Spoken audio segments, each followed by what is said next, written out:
Hi friends, ಹೇಗಿದ್ರೆ ಎಲ್ಲರೂ. ಇವತ್ತು ಬಂದ್ಬಿಟ್ಟು ಶಾವಿಗೆ ಉಪ್ಪಿಟ್ಟು ಮಾಡೋಣ ಅಂತ. ತುಂಬ ಚೆನ್ನಾಗಿರುತ್ತೆ. ಬೆಳಗಿನ ತಿಂಡಿಗೆ ಅಥವಾ ಮಕ್ಕಳ ಲಂಚ್ ಬಾಕ್ಸ್ಗೂ ಕೂಡ ಕಟ್ ಕಳಿಸ್ಬೋದು. ಯಾವ ಥರ ಮಾಡೋದು ಅಂತ ತೋರಿಸ್ತಾ ಇದ್ದೀನಿ. 1 kg ಅಷ್ಟು ಶಾವಿಗೆ ತೊಗೊಂಡಿದ್ದೀನಿ. ಇದನ್ನು ನೀವು ಡ್ರೈ ರೋಸ್ಟ್ ಕೂಡ ಮಾಡ್ಕೊಳ್ಬೋದು ಅಥವಾ ತುಪ್ಪ ಉಪಯೋಗಿಸ್ಕೊಂಡು ಕೂಡ ಮಾಡ್ಕೊಳ್ಬೋದು. ನಾನಿವತ್ತು 1 ಟೇಬಲ್ ಸ್ಪೂನ್ ತುಪ್ಪನ ಉಪಯೋಗಿಸ್ಕೊಂಡು ಇದನ್ನು ಚೆನ್ನಾಗಿ ಫ್ರೈ ಮಾಡ್ಕೊಳ್ತಾ ಇದ್ದೀನಿ. ಇದು ಗೋಲ್ಡನ್ ಕಲರ್ ಬರುತ್ತೆ. ಒಂದೊಂದು ಗೋಲ್ಡನ್ ಇರುತ್ತೆ, ಒಂದೊಂದು ಸ್ವಲ್ಪ ಬ್ರೌನ್ ಕಲರ್ ಚೇಂಜ್ ಆಗುತ್ತೆ. ಆವಾಗ ನಾವು ಆಫ್ ಮಾಡ್ಕೊಳ್ಬೇಕಾಗತ್ತೆ. ನೋಡಿ, ಈಗ ನಾನು ಫ್ರೈ ಮಾಡ್ಕೊಂಡಿದ್ದೀನಿ. ಚೆನ್ನಾಗಿ ಫ್ರೈ ಆಗಿದೆ. ಇದು ಸೈಡಿಗೆ ತೊಗೊಂಡು ಇದಕ್ಕೆ ಒಗ್ಗರಣೆ ಮಾಡ್ಕೊಳ್ಳೋಣ. ಇದೇ ಬಾಣಲಿಲೆ 8 ಟೇಬಲ್ ಸ್ಪೂನ್ ಅಷ್ಟು ಎಣ್ಣೆ ಹಾಕ್ಕೊಂಡು 1 ಟೇಬಲ್ ಸ್ಪೂನ್ ಕಡಲೆಬೇಳೆ, 1 ಟೇಬಲ್ ಸ್ಪೂನ್ ಉದ್ದಿನಬೇಳೆ, 1 ಟೇಬಲ್ ಸ್ಪೂನ್ ಜೀರಿಗೆನ ಉಪಯೋಗಿಸ್ಕೊಂಡು ಚೆನ್ನಾಗಿ ಗೋಲ್ಡನ್ ಕಲರ್ ಬರೋ ತನಕ ಫ್ರೈ ಮಾಡ್ಕೊಳ್ತಾ ಇದ್ದೀನಿ.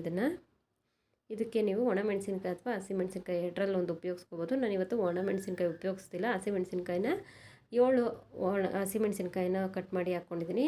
ಉದ್ದ ಕಟ್ ಮಾಡಿ ಹಾಕ್ಕೊಂಡಿದ್ದೀನಿ. ಇದು ಚೆನ್ನಾಗಿ ಫ್ರೈ ಆದಮೇಲೆ ಇದಕ್ಕೆ ನಾನು ಸಣ್ಣ ಈರುಳ್ಳಿ 2 ಈರುಳ್ಳಿನ ಸಣ್ಣದಾಗಿ ಕಟ್ ಮಾಡಿ ಸೇರಿಸ್ಕೊಳ್ತಾ ಇದ್ದೀನಿ.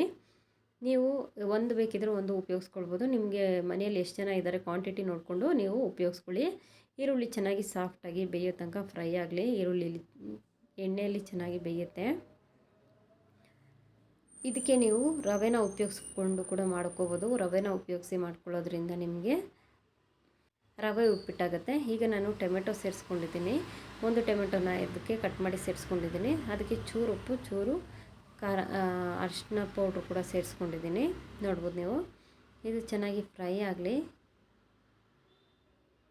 ಟೊಮೆಟೊ ಚೆನ್ನಾಗಿ ಸಾಫ್ಟಾಗಿ ಬೆಂದಾದಮೇಲೆ ಇದಕ್ಕೆ ತರಕಾರಿ ಸೇರಿಸ್ಕೊಳ್ಳೋಣ. ನೀವು ತರಕಾರಿ ಬಟಾಣಿ, ಕ್ಯಾರೆಟು, ಬೀನ್ಸು ಇದನ್ನು ಸೇರಿಸ್ಕೊಳ್ಬೋದು. ನಾನೀಗ ಕ್ಯಾರೆಟು ಮತ್ತು ಬೀನ್ಸ್ ಮಾತ್ರ ಸೇರಿಸ್ಕೊಂಡು ಚೆನ್ನಾಗಿ ಎಣ್ಣೆಯಲ್ಲೇ ಫ್ರೈ ಮಾಡ್ಕೊಳ್ತಾ ಇದ್ದೀನಿ.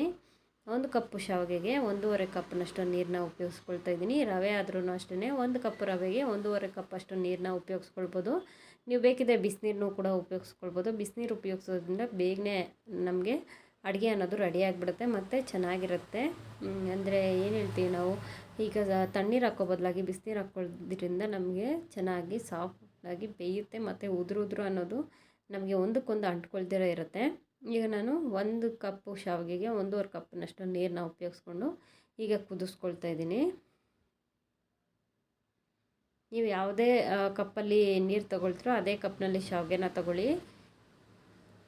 ಈಗ ಕುದಿ ಬರ್ತಾ ಇದೆಯಲ್ಲ, ಟೇಸ್ಟ್ ನೋಡಿಕೊಂಡು ಇದಕ್ಕೆ ಉಪ್ಪು ಮತ್ತು ಖಾರ ಸಾಕಾ ಅಂತ ನೋಡಿಕೊಂಡು ಶಾವಿಗೆನ ಹಾಕ್ಕೊಳ್ಳೋಣ. ಶಾವಿಗೆ ಹಾಕ್ಕೊಂಡು ಚೆನ್ನಾಗಿ ಒಂದು ರೌಂಡ್ ತಿರುಗಿಸ್ಕೊಟ್ಕೊಂಡ್ರೆ ಅದಾದಮೇಲೆ ಸ್ವಲ್ಪ ಕೊತ್ತಂಬರಿ, ಬೇಕಿದ್ದರೆ ಕಾಯಿನೂ ಕೂಡ ಸೇರಿಸ್ಕೊಳ್ಬೋದು.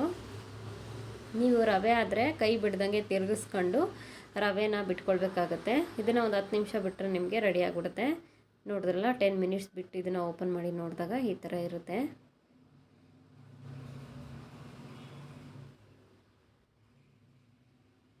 ಶಾವಿಗೆ ಉಪ್ಪಿಟ್ಟು ರೆಡಿ ಆಯಿತು. ನೋಡಿದ್ರಲ್ಲ, ತುಂಬ ಚೆನ್ನಾಗಿ ಬಂದಿದೆ. Thank you for watching. Like ಮಾಡಿ, ಶೇರ್ ಮಾಡಿ.